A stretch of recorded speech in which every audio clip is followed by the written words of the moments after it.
So, good morning.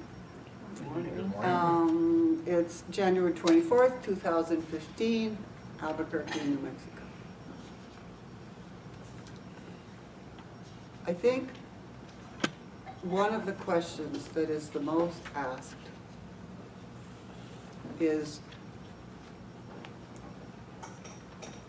what is there available to be done in the very moment of your pain, in the very moment of your anger, in the very moment of your boredom, or your fear, or the word that you've got cancer, or the word that somebody you love has died, or somebody is dying, or what if anything can we do now?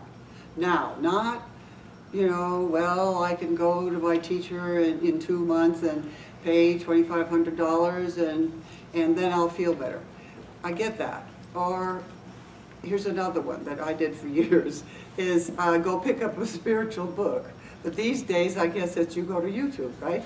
And you just make yourself feel better. And if I have noticed that that's all well and good, and sometimes it works, but there is always, I noticed, a deep underlying unanswered ache. That's the word that I would use for it. It's an ache. It's some kind of a feeling inside that words won't let go of.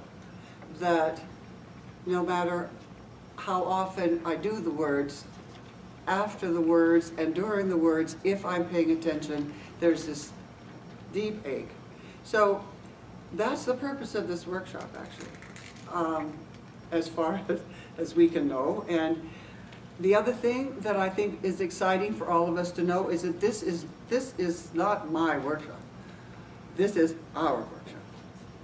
This is our time together. This is our moment of wherever we are, in whatever positioning we are, we come together in some kind of accumulated power, clarity. There is clarity here.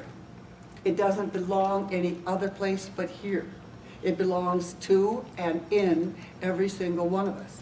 And to give that power, excuse me, away to someone else, even for a few moments, is to leave us lonely, sad, abandoned, and with that hopeless feeling of, what do I do next? How do I deal with my life? How do I deal with this moment? So, what can we know accumulatively? Well, first of all, I hope we all know we know nothing, right? Right now, do you really know anything about how to take care of anything? I mean, you can make up stories that you should do this and this, but you have no idea what right action would be, what would make you more comfortable, what would give you peace. But this is the creative moment.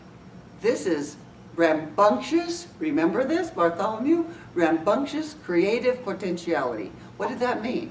Did that mean, well, someday when we're dead, that we'd have rambunctious creative potentiality? That's not what he meant. He meant right now, in this moment, there is that. And there is intelligence. No one who I have read from the ancient writings, the sutras, whatever they might have been, from the old times to all of the present, those that I have the respect for all state, without question, there is within each of us a place of knowing.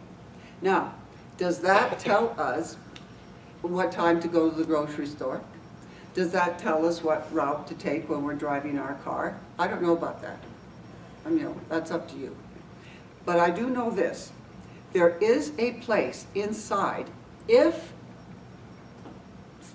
addressed, if visited, if, these are going to make it sound like an effort, if you get excited about the fact that there is a place inside of you that if you just shut your mouth up, I'm talking to myself here, shut your mouth up and your thought up, just stop that and just in the immediacy of the moment, be still and just go in.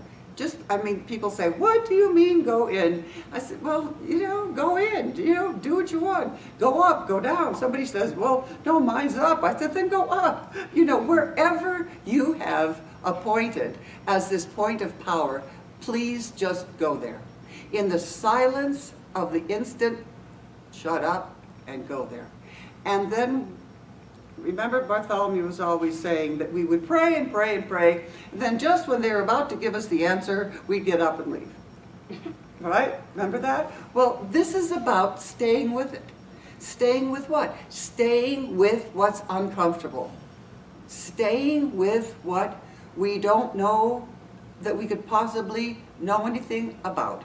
It's about daring to believe what they have all said is there is something that if it doesn't give you an answer, here's what it gives you, in my experience. Utter peace of heart. Not that things are going to be all right. People say to me things like, oh, well, I know everything's going to be all right. And I said, based on what, based on what storyline? Everything is going to be all right. The only way everything can be all right is that no matter what happens, we'll be all right. But that's not what they mean. They mean that they'll be able to figure it out. Well, maybe not. Maybe it's not about figuring out what's on the surface of things. Maybe it's about the pressure of that pain. If you're paying attention, and I know everyone in this room knows what I'm talking about, and those of you that get the CDs, you know that there is this feeling, this pressure. It's something that is registered in the body. It arises. It comes at you or down to you or however it arrives, but there's a pressure in that moment. What is that? What is that? Is that something dark, terrible, scary? No. No. Not if you believe Bartholomew's other famous statement, which is, life is not a problem to be solved, but a mystery to be enjoyed. He didn't say tolerate it. He didn't say hang on until the very end and all will be clear. He never said that. He said every moment of your life, of our lives, is about that. How then can we find a way to, quote, enjoy when something that's coming at us is terrifying?